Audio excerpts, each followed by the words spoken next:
en el corazón de las tradiciones del Próximo Oriente, donde las caravanas cruzaban caminos polvorientos y el aroma de las especias se mezclaba con el incienso de los patios sagrados. La infancia de Jesús permanece casi en silencio en los evangelios canónicos, un silencio que dio lugar a relatos paralelos conservados en manuscritos, que hablan de un niño entre Nazaret y Jerusalén con palabras que dejaron a los maestros sin palabras y cuya presencia cambiaría para siempre el destino de quien la presenciara.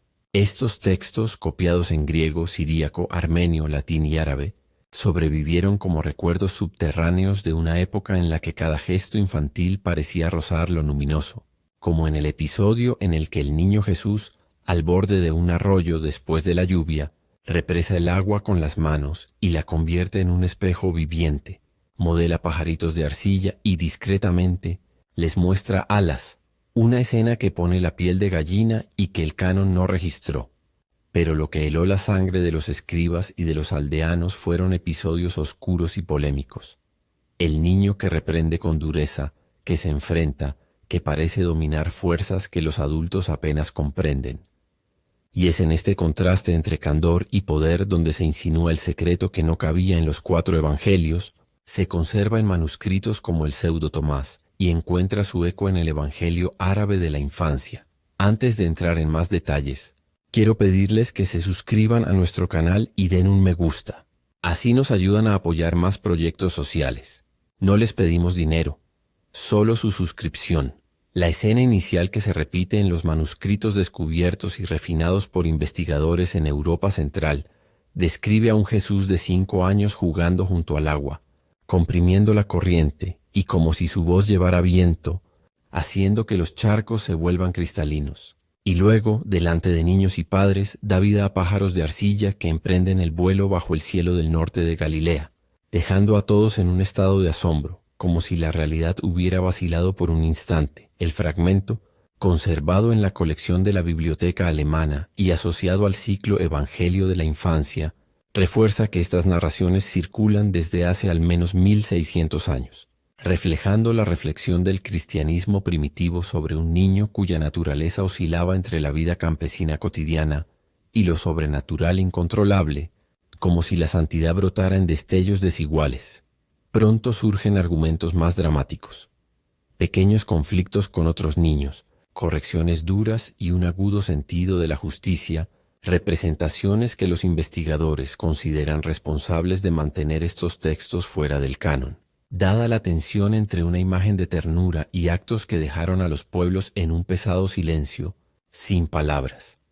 Paralelamente, el Evangelio árabe de la infancia desplaza la cámara a Egipto, narrando la caída de los ídolos con la llegada de la Sagrada Familia, curaciones repentinas y protección contra los ladrones, como si el desierto abriera senderos invisibles para el trío sagrado, en un tapiz de prodigios que combina la tradición copta y ecos del protoevangelio de Santiago, para entender si esta representación del poder temprano tenía raíces en la memoria colectiva. Los investigadores investigaron fuentes arqueológicas y filológicas, las versiones griegas, latinas, eslavas y armenias del ciclo infantil demuestran una amplia difusión, y su presencia en las tradiciones árabe y copta explica por qué ciertas imágenes también aparecen en contextos islámicos posteriores, como notas que cruzan culturas. Artículos de difusión histórica, analizando el corpus apócrifo, destacan que estas narraciones no alteraron la teología canónica, sino que iluminaron el pensamiento popular sobre los años ocultos, ese intervalo entre el niño en el templo y el predicador en el Jordán, funcionando como vitrales que proyectaban versiones dramáticas y coloreadas de un tema que la Biblia prefería dejar en las sombras. Aunque no existe una prueba científica de milagros infantiles, la existencia de material manuscrito, sus datos aproximados y el mapeo de variantes textuales proporcionan evidencia documental de un imaginario antiguo sobre la infancia de Jesús, incluyendo el descubrimiento de fragmentos que datan de aproximadamente 1600 años atrás y que consolidan la antigüedad de estas tradiciones. Investigadores desde universidades y bibliotecas europeas se han catalogado, traducido y comparado versiones, y la crítica filológica identifica capas: el núcleo de Tomás de los 5 a los 12 años, material árabe egipcio sobre la huida y los milagros en Egipto, y dependencias del protoevangelio de Santiago, componiendo un mosaico que en sí mismo es evidencia histórica de la fascinación perenne por los primeros pasos del Nazareno. Es en este escenario que surge un patrón inquietante en los estudios modernos sobre la memoria infantil anómala, casos en los que niños de 3 a 7 años relatan con gran detalle cosas que no han visto, nombres que nadie les ha enseñado, lugares que nunca han visitado, relatos que algunos investigadores interpretan como recuerdos de vidas pasadas, mientras que los escépticos los explican de otras maneras. Los académicos han acumulado más de 2.500 casos en archivos de investigación con recurrencias como recuerdos vívidos, marcas de nacimiento que representaban lesiones documentadas y comportamientos consistentes con supuestas biografías previas.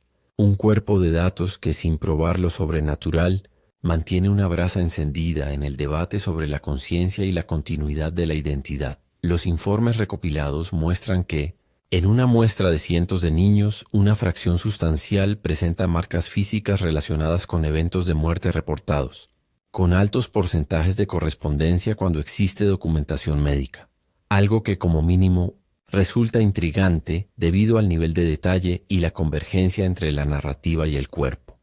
Estudios. Los informes y crónicas populares indican que muchos de estos niños describen muertes repentinas y que el auge de la memoria tiende a ocurrir en la primera infancia, desvaneciéndose con la escolarización, como si la memoria extraordinaria fuera sensible al ruido del mundo y al peso de la rutina. ¿Cómo fue posible? Lo que encontramos no es una prueba de que un niño de 6 años eludiera la infancia de Jesús, sino un reflejo. Niños pequeños en diferentes países articulando narrativas específicas con una seguridad aterradora. Un fenómeno que en la imaginación antigua podría haberse interpretado como recordar antes, y que en los apócrifos se convierte en el lenguaje de un niño que lo recuerda todo y puede hacerlo todo. Cuando los evangelios apócrifos describen a un niño que domina el agua, la arcilla y el silencio, se hacen eco de la imagen arquetípica del infante luminoso, alimentada por comunidades que también conocieron niños que de repente narraban lo que nadie enseñaba. Aunque la historiografía moderna trata estos relatos con extrema cautela, los estudiosos datan el núcleo del Evangelio de Pseudo Tomás entre el siglo II y, según algunos, posiblemente el I, con expansiones armenias en el siglo V y versiones árabes circulando con gran devoción entre los coptos, estableciendo un corredor cultural entre Antioquía, Alejandría y los monasterios del Nilo.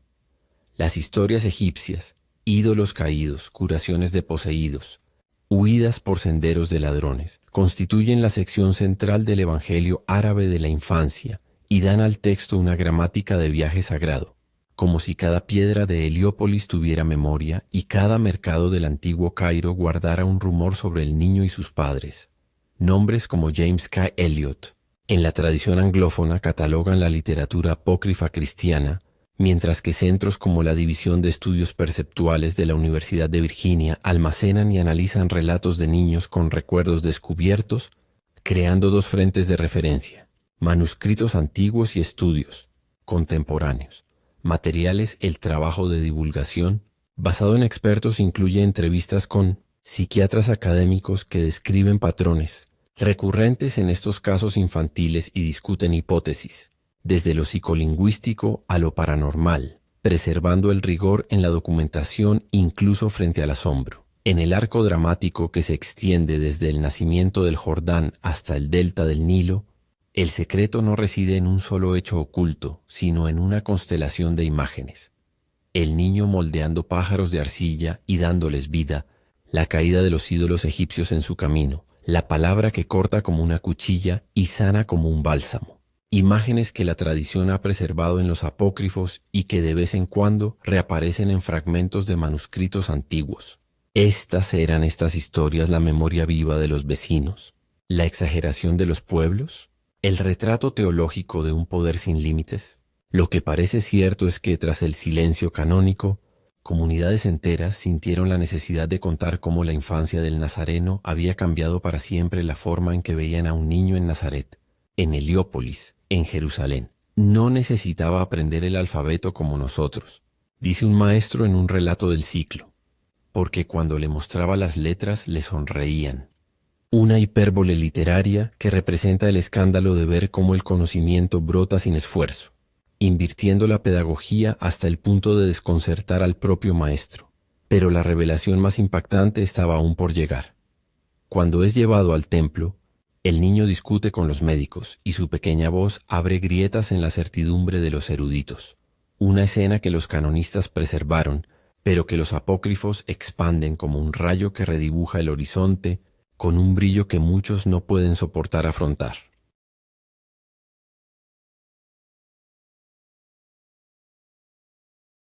En los archivos de la investigación aparecen relatos de niños y niñas de 6 años que describen profesiones, direcciones, rostros y piden regresar a casa. Una petición que rompe el corazón y deja a las familias devastadas. En algunos casos, el investigador encuentra documentos y detalles confirmados, lo que para algunos resulta extraordinario y para otros parece perturbador.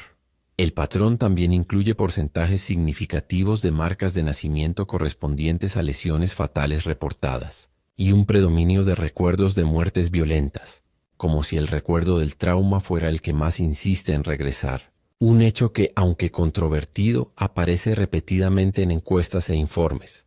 Por favor, menciona desde qué ciudad y estado estás mirando. Este detalle ayuda a trazar dónde estas historias resuenan con más fuerza y a construir una comunidad que, en conjunto, busca lo que la ciencia y la tradición aún están tratando de descifrar. En el Evangelio de la infancia árabe, el paso a Egipto está marcado por signos que harían bajar las lanzas a los guardias, ídolos que se derrumban, poseídos liberados, rutas pavimentadas de milagros, como si cada puerta tuviera un reconocimiento antiguo y se abriera silenciosamente ante la Sagrada Familia. La tradición copta ha conservado estas historias como quien protege brasas en un tarro, manteniendo vivo el calor de una historia en la que el niño no es solo una promesa, sino fuego. Y donde quiera que va la arcilla, le recuerda que era polvo antes de convertirse en pájaro. Los textos apócrifos no se incorporaron al canon por múltiples razones, teológicas, pastorales, y en ellos porque la figura del niño a veces escapa al molde de la mansión deseada por las comunidades posteriores, rompiendo las expectativas con escenas que muchos considerarían demasiado duras para la catequesis. Así, su importancia histórica es sólida. Se revela qué pensaban los cristianos de los primeros siglos de los años ocultos, cómo imaginaban la infancia del Verbo, y por qué era necesario poner en boca del niño gestos que el pueblo no olvidaría jamás, como un susurro que hacía batir las alas al barro. El ciclo de Tomás termina donde Lucas retoma el hilo, en el templo, entre doctores, con un muchacho que no solo pregunta, sino que formula preguntas con precisión de artesano, como si cada sílaba abriera sílabas humanas en el mármol del tiempo, un momento que funciona como corrección entre la infancia y la vida pública. La convergencia entre lo apócrifo y lo canónico en este punto sugiere por qué, incluso fuera del canon, persisten ciertos temas: el genio precoz, la presencia desarmante, la sensación de que el niño observa el mundo con ojos que lo han visto todo y, sin embargo, están conmovidos. En los laboratorios que documentan casos infantiles, los procedimientos incluyen entrevistas grabadas, búsquedas de registros públicos, comparaciones de marcas de nacimiento con muertes y autopsias, y análisis estadísticos que, sin emitir un veredicto metafísico, trazan mapas de improbabilidades que incitan a la razón. Algunos los estudios destacan altas proporciones de correspondencia en submuestras con documentación y análisis demográficos como la frecuencia de recuerdos de muertes violentas, componiendo un perfil que atrae la atención de clínicos y antropólogos, aún manteniendo un lenguaje cauteloso. El secreto de la infancia de Jesús no es un hecho oculto perdido en una caja fuerte, sino un coro de voces antiguas que afirman que entre los 5 y los 12 años había algo experimentado y luminoso en ese niño, experimentado en el sentido de tremendo, de un poder que helaba la sangre superando la medida humana, luminoso porque sanaba, enseñaba y hacía alas de barro. Un niño de 6 años relata hoy detalles imposibles. La imaginación cultural, alimentada durante siglos, ve resonancias. Tal vez el universo tiene más capas de las que el ojo puede ver. Tal vez la infancia es la puerta entreabierta por donde respira el misterio. Tal vez la narrativa antigua simplemente se atrevió a decir en voz alta lo que todos intuyen. Las bibliotecas europeas conservan fragmentos y códigos que permiten reconstruir estas narrativas, como el fragmento datado en torno a 1600 años, asociado al ciclo de la infancia, hallado en una colección pública altamente corroborada, lo que refuerza el descubrimiento del testimonio documental, aunque el contenido no modifica la doctrina canónica. Estudios los críticos citan catálogos y ediciones académicas, construyendo puentes entre la filología y la historia de las religiones, de modo que el lector puede ver claramente dónde termina el hecho material, el manuscrito, y dónde comienza el campo abierto de la interpretación teológica y literaria. En más de 20 países aparecen relatos de niños con recuerdos de otras vidas, con patrones recurrentes y variaciones culturales, lo que indica que la experiencia subjetiva encuentra diccionarios diferentes para expresarse. En un lugar se habla de antepasados, en otro de reencarnación, en otro de dones o asombro. Todo lo que persiste es el shock de los adultos ante un discurso que parece impropio de un niño, un shock que se extiende a lo largo de los siglos y que explica por qué las historias sobre un niño extraordinario se difundieron tan pronto y tan lejos. En los textos apócrifos, los escépticos apuntan a perspectivas de confirmación, transmisión de información a través de canales sutiles, coincidencias estadísticas y recuerdos reconstruidos, recordando que lo extraordinario requiere evidencia extraordinaria, y que en el caso de los apócrifos también existen intereses teológicos y literarios en expandir lo maravilloso. Incluso así pues, los datos en bruto permanecen. Existen manuscritos antiguos que han sido copiados durante generaciones. Los niños modernos cuentan historias aterradoras que a veces encuentran eco en los documentos. Dos frentes diferentes que, juntos, devuelven a la infancia su mayor misterio, alternando entre una aldea galilea y un laboratorio de psiquiatría infantil, entre el taller de un escriba y un archivo digital. La narrativa teje un ir y venir que intensifica el suspenso. ¿Qué clase de memoria habita en un cuerpo pequeño?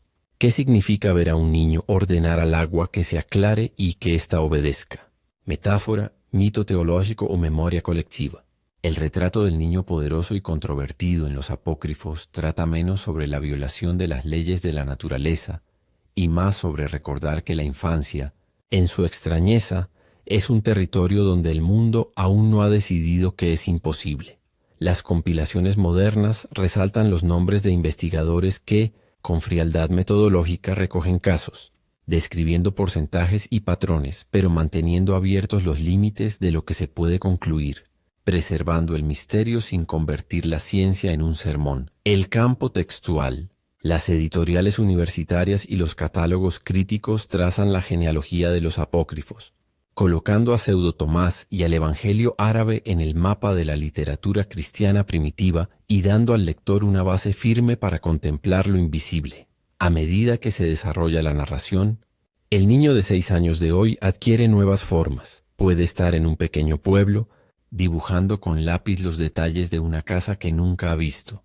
Puede reconocer una vieja canción. Puede llorar por una madre que no es la suya. Imágenes que dejan a los adultos en un estado de vigilia, cambiando para siempre la manera en que un niño escucha. En la colina de Nazaret, otro niño de otra época observa un pájaro de arcilla alcanzar el cielo, mientras un escriba en la sombra se da cuenta de que nada será como antes, porque la infancia allí supera al mundo. Si los niños recuerdan, en algunos casos, lo que no experimentaron, ¿qué podemos decir de una antigua tradición que afirmaba que un niño lo recordaba todo? Quizás la fuerza de este paralelismo se explique por el hecho de que estos textos sobreviven y vuelven cíclicamente al debate público cada vez que un fragmento antiguo reaparece en una biblioteca. La presencia de estos relatos en diferentes culturas sugiere que la figura del niño divino es un arquetipo persistente, un espejo sobre el cual las sociedades proyectan esperanzas y temores, adornando la infancia con un brillo que a veces asusta por lo intenso que es. El secreto no es un escándalo tardío, sino un recuerdo antiguo presentado en páginas que atraviesan lenguas e imperios, y que todavía hoy susurra que entre la arcilla y el aliento, el mundo puede tener más de un comienzo, y que un niño de 6 años puede ser En cualquier momento, mensajero de lo imposible. Más casos, más fragmentos, más preguntas y entre líneas, una promesa de nuevas revelaciones a medida que se digitalizan los archivos, los investigadores desbloquean pergaminos y las familias cuentan historias que, una vez más, nos dejan sin palabras. Antes de terminar, si este contenido te conmovió, suscríbete al canal y deja un me gusta. Esto apoya proyectos sociales y mantiene viva la investigación de historias que requieren valentía para ser contadas. No pedimos dinero, solo una suscripción.